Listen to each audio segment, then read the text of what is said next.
Okay, welcome, Negronis with Nord, episode 56. We're back on whiskey. It's old school here. The sun is shining.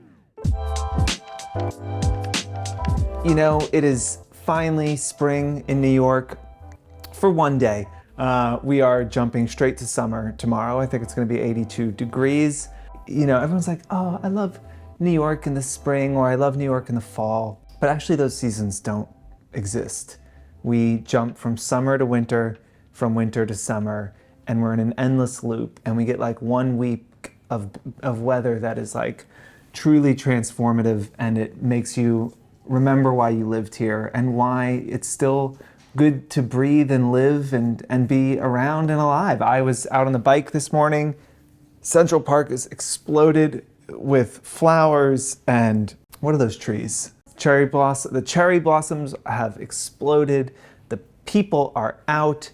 Everyone's, you know, looking translucent, but happy. And it's such a lovely time in New York, and I hope where you are as well. Okay, got a couple of questions today, but before we get into it, I was talking to one of the either listeners of the show. Somebody reached out, Keaton. We'll put his Instagram up here. He is a ex-pro motocross racer transitioning to a content creator. We've worked with him on a campaign before and was looking to do more work. He and I chatted for 45 minutes or so, and at the end I felt, you know, really excited for him. I felt like I knew him, and I was going through his feed and I was like, hey, I don't see any of this in your feed. I don't know who you are. If I'm looking at this, I don't know anything about you. All of the things I just learned in talking to you for 30 minutes, I should be able to find some of that out, at least on your feed. And I think it reminded me of how important it is to make sure that you are, you know, putting yourself out there. You know, if you want to build a community, I think you do have to like let people get to know you. Again, we talk all the time about how do we optimize content, how do we work with brands more effectively, how do we craft contracts that protect us, what should I be thinking about AI, TikTok, all of these things are important. You know, I think the most important thing is, you know, letting people get to know you, being a little bit vulnerable. And I think that the longer you do this, the more you kind of can forget to do that. You just get on like a path of just like making content, making the next thing, the next deal, the next piece of content, the next reel or TikTok that you have to do. You're buying into trends, you're doing all of these things, you're trying new forms of content, but like, again, we're forgetting that like, ultimately this is about relationships. You know, to have a relationship with someone, you have to open yourself up. You have to be vulnerable. I mean, this is something we talk to our leaders at Fohr here about all the time. People will come to me and they'll be having some problem with work, or they're feeling, you know, like they're letting their team down, or they're not providing the support that they need because they're busy with other things, whatever it might be. You know, invariably I'll say like, well, have you told them that? They'll kind of say, well, no, I haven't. And say, well, just start there. Just share how you're feeling. And so the leader will go back and say, hey, I feel like I'm letting y'all down. I feel like, you know, there are these things I'm not doing. I want you to know that like I want to be here for you. I want to make sure I'm helping you grow as an employee here, as a person. And it always like deepens the relationship, and it always like helps people understand each other more. It builds that trust. Again, we talk about building an audience. We talk about building your following, but like a lot of it's about building trust, building a relationship. And so if you haven't in a while, you know, in the next couple of weeks, take some time to like be a bit vulnerable. Talk about the things that you are struggling with. Talk about the things that you are excited about, what you want out of life. It can do a lot, and I think it's really hard. I think, you know, I was telling Keaton yesterday that it's something I struggle with, that like I know if I shared more of what I was doing, what I was kind of struggling with, what I was thinking about, I would have a more engaged audience. But like it's hard to do. It's like a hard piece of advice to take. I think it's especially hard sometimes as you feel like you have more traditional success, that like, you know, can I really share things? Is my life relatable? Do people care about this or not? But again, we have to remember we're building relationships. Yes, it is different than how we would build relationships IRL, but I think the foundations are the same, and, you know, it goes back to those basics. Okay, now a few quick questions. One was, what can I write off as a creator? It's a little late since this will come out after your taxes are due, I believe. But that does remind me, I will make sure that next year in February or something, we do something on taxes. We maybe bring in Fohr's accountant and we can talk about all the ways that you can use the tax code to your advantage. It is incredible how much you can abuse and tease out the tax code, especially as a business owner. There's a lot that you can do, and there's a lot of big questions. Do you have an LLC or not? How do you take deductions? So I think there is actually a lot of tax strategy that we can probably help y'all with. Let us know if you would like us to do that show, and we can take care of that early next year so that you're ready for tax season.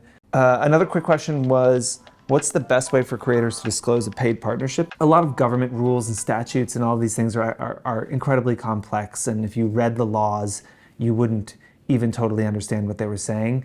The FTC compliance documents are actually pretty simple and straightforward. The best thing to do, just Google FTC compliance document for sponsored posts.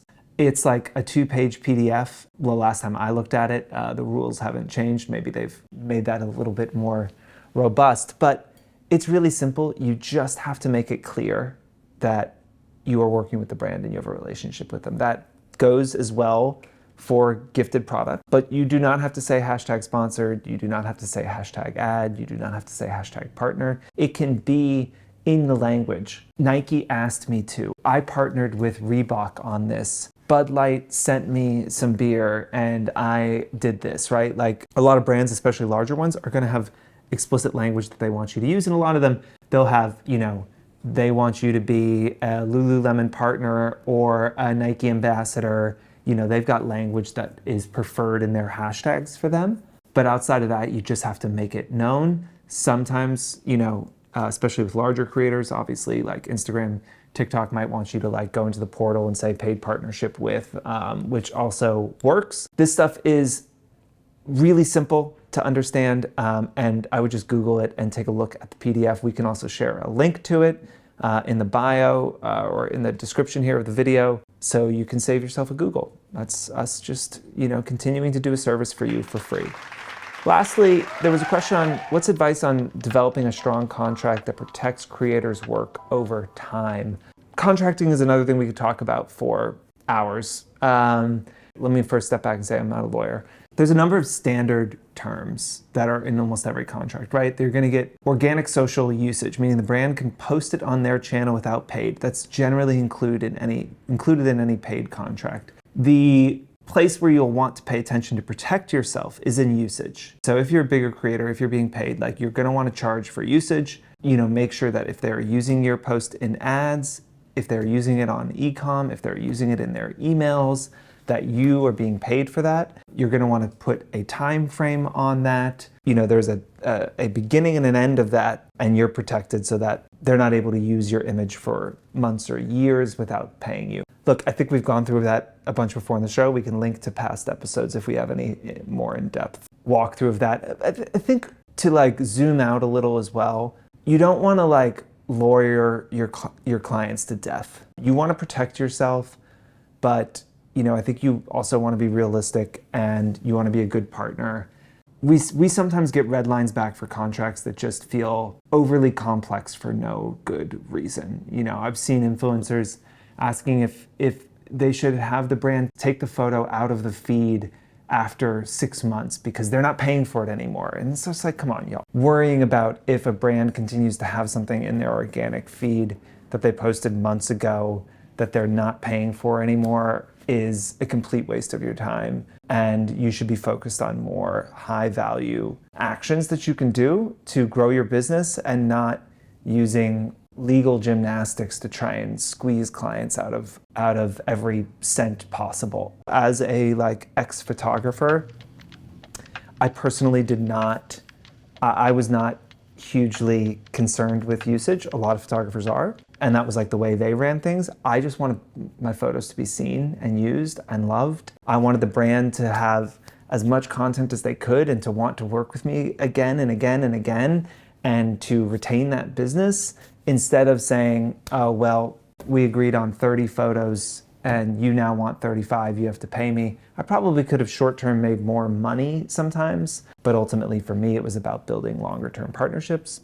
That's a personal question as far as what's important to you. But again, I think that if you're using legal as a way to try and extract more money out of brands or catch them doing something they're not supposed to and then send them a note from your lawyer to get more money, again, I just am not sure that that's the best use of your time. As always, we appreciate the questions. We appreciate you watching. Like, subscribe, write me a note, send us a DM, ask the questions. We'll keep answering them. We'll see you next week.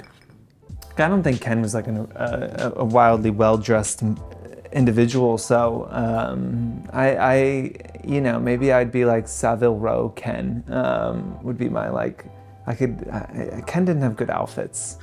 So I think before I agreed to be in the Barbie universe, I'd have to talk to the wardrobe department. But I think that movie is gonna slap.